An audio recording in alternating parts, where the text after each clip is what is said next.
Picked up by Marvin Prochet. Back and forth we go. A ton of possessions already, 90 seconds in. Interior pass, Dominic Robb, reverse layup, no. Gets his own rebound and sticks it back up and in. 16:50 left, first half. Tate with it now. Gist out to get him. Great move by Khalif, all the way to the bucket. Runner on the way, no good. Offensive rebound, Dominic Robb. Kicks it to Towns. Now to Prochet, top of the key, three, good!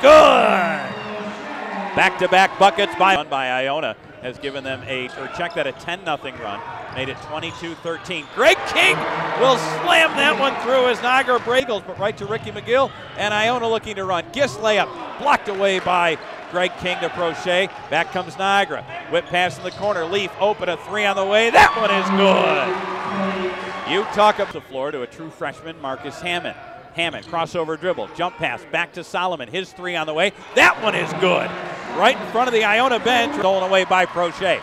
Niagara looking to regain the lead. They're in the front court, down by one. Solomon, a high arcing three, and that one is good. 6:12 left. Perez and McGill play catch. Now to Agee. Agee, little wiggle. His shot blocked away by the leader in the MAC. Dominic dribble. Boy, he is quick as a hiccup. Now to Fergala. Dominic Fergala, he's going to pull up his three on the way. That one is good. A high arcing rainbow. Now to Khalif. Khalif will ask Dominic Robb to set the screen. Doesn't use it. Goes to the right side. Now we'll back out the dribble. Chest pass to James Towns. 13 to shoot. Minute gone in the second half. Dominic Robb with it. Backing down the defender. Left hand leaner. Good. Dominic Robb now with 9. 10 rebounds to the minute. Perez, his pass knocked away by Dom, stolen by Leaf. Niagara by 8 with the possession. Leaf to Prochet, his three. Good! Timeout, Iona. Marvin Prochet has a dribble it to Raheem Solomon. Solomon, Hammond, Prochet, King, and Dominic Fergala. Man-to-man defense now by the Gales. There's Greg King with it. Double team comes, whips it to Hammond. Marcus Hammond, jump pass to Fergala. Go all the way to the bucket, runner off glass is good. And a blocking foul, so you can count the bucket by Dominic Fergala. 8:30 left. Niagara just needs to keep going here. Fergala picked up by McGill. Dominic Fergala, 8:23 left. Here's Dom. Bounce pass to King on the baseline. He's 15 feet from the bucket. Now we'll take it to the paint. Spins away and slams it through. 8 for Hammond. Marcus Hammond with it. Who's going to want the shot? Now to Kwakamensa. Throw it on the baseline to King. Greg King, jump stop in the paint. Back to Hammond. Extra pass, Leaf. In the corner, Kwakamensa's three. Good! So good with Greg King in the neighborhood. Here's Marcus Hammond with it. Now to Solomon. Niagara with numbers. Alley-oop. Slam dunk by Kwakamensa.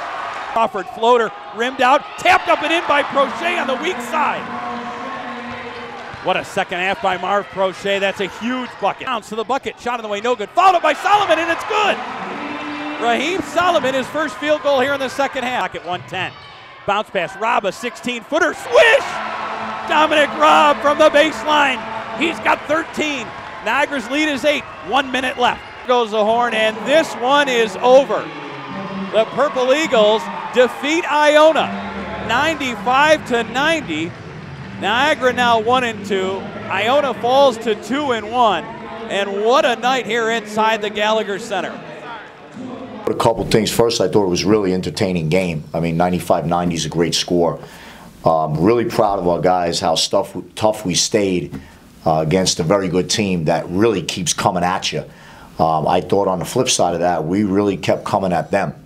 We stayed aggressive offensively, and if you look at some of the things we did, we had 18 assists. We had 47 points off the bench. We had 18 offensive rebounds. I thought those things were important in the game. I thought our bench was really good. I thought, you know, in the front court, Greg Kwakamensa and Greg King gave us great minutes off the bench. The 3 young guys, the 3 freshmen were really good off the bench, gave us really good minutes. So really, really good team win. Really good team win. And proud of our guys. We took a little bit of a hit over the weekend on the road trip, and we bounced back. And that's an important quality in us. Coach, I don't know how many games I've seen with that many runs that were 10-0 back and forth. You took an early shot and seemed to handle it pretty well. And it was just kind of one of those games where you'd have stretches where nobody could stop anybody. Yeah, well, you know, we hit a little bit of a stretch in that first half where we got some stops, and I thought that got us the lead. And then another stretch in the second half, not quite as long, where it got us the lead back when I think they had cut it to 2. You know, those were 2 important stretches. And then, you know, we did what we talk about all the time, play from in front and then hold them off at the end. Dom, you got the switch late at the end. How much did you get on that shot, that 3 at the end? I definitely got a piece of it. I knew they needed a 3, so I could actually press up a little more. So it ended up working out where he pulled it right when I thought he was going to shoot it, and my hand ended up, I got a tip of it for sure, and it ended up working out for us. Yeah. Like Chris said, you guys beat him up on the glass tonight. You guys were a big part of that. Greg coming off the bench. Did you know that was something you guys could get into him for tonight? Yeah, I think so. I mean, we knew that our forwards, every time we play every game, we're good. We rebound a ton. We score a lot. We know we're just as good as any other forwards in the MAC, and especially versus a team like Iona, who sometimes doesn't box out well, sometimes doesn't play inside well. I think we really took advantage of it well. Marv, you guys started shooting very well in the first half. Is that a little contagious for you guys? I mean, everyone, 1, 2, 3 guys with multiple threes, 6 guys with threes tonight.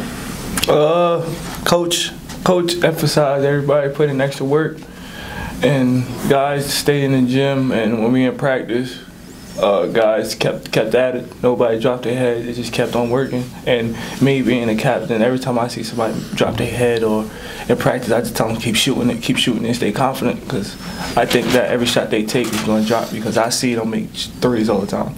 Yeah. Chris, you guys put up 32 threes today. Was that did you want to take more, or was that just the way the game went?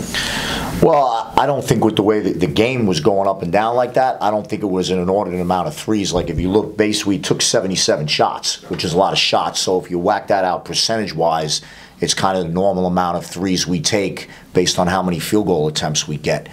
And we stepped up and we made them. You know, the other thing was they played a lot of zone. I thought we did a pretty good job of moving the basketball against the zone and sharing the ball and getting some open shots. I thought a number of times we played inside out, whether it was into the high post and out, or into the low post and out, or into the short corner and out, which helped us collapse the zone a little bit. You mentioned your bench, or your second unit. You had how many guys tonight? 4 guys play 20 minutes, 6 play 15, or 7 or 8 play 15. 47 bench points. No, 47 bench points. Thanks. How confident are you? Have to be very confident in the guys you've got coming in after your starters. Yeah, I have confidence in every guy. You know, and if you watch us every game, every guy gets minutes. Sometimes not as many as the previous game, but a lot of that's based on when I put you out there. We have a saying of when we push your button, you got to be ready to go. And you got to go out there and impact the game positively and play well, you know. And if you're doing that, I have confidence I'm going to leave you out there, you know. But you're always going to get an opportunity. I thought tonight, you know, a lot of opportunities, and guys responded to that, you know. And they'll keep getting those opportunities, and, you know, you keep responding to it, you're going to be out there. Because quite frankly, you know, I think with the way we play, getting up and down, and we play hard, you know, it's hard to play 38 minutes. Ask him that. You know, it's not easy to do, you know. And, you know, you'd love to be able to get to a point where you can get the same out of guys playing 30 minutes as opposed to 38, you know, and that keeps you fresh and keeps you, you know, going throughout the entire season. Marcus, you played, what was it, 20 minutes? I think I saw 20, almost 20 minutes. 7 big assists. You're taking on McGill pretty much, you know, head-to-head most of the time. What did you think about your game tonight? I think my teammates, they did a great job of getting open, and I was finding the right man. And well, you gotta get stopped. So if you're not gonna get stopped, you gotta sit down. So I had to work really hard on defense, and I got a couple of stops. I got a charge, and I was proud of that. But I got help from everybody else, so that was cool. Well, that charge was, that was his 4th foul, and that was right after he took you to the basket the possession before. Did you see something there that you kind of beat him to the spot this time? He put his shoulder down, so I was ready for that one, and I just took it.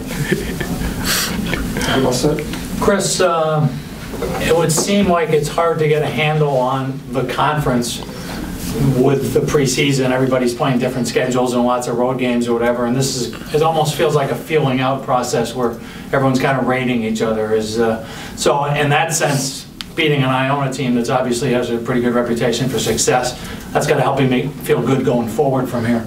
Yeah, I mean, you know, we'll do what we always do. We'll look at the game, each guy, players and coaches alike, and look at what we did well and keep doing it, and what we need to improve on, and try to get better at that. And then at midnight, it goes in the rearview mirror, and you get ready for the next one. You really have to go one day at a time, one practice at a time, one game at a time, and be really good in that day.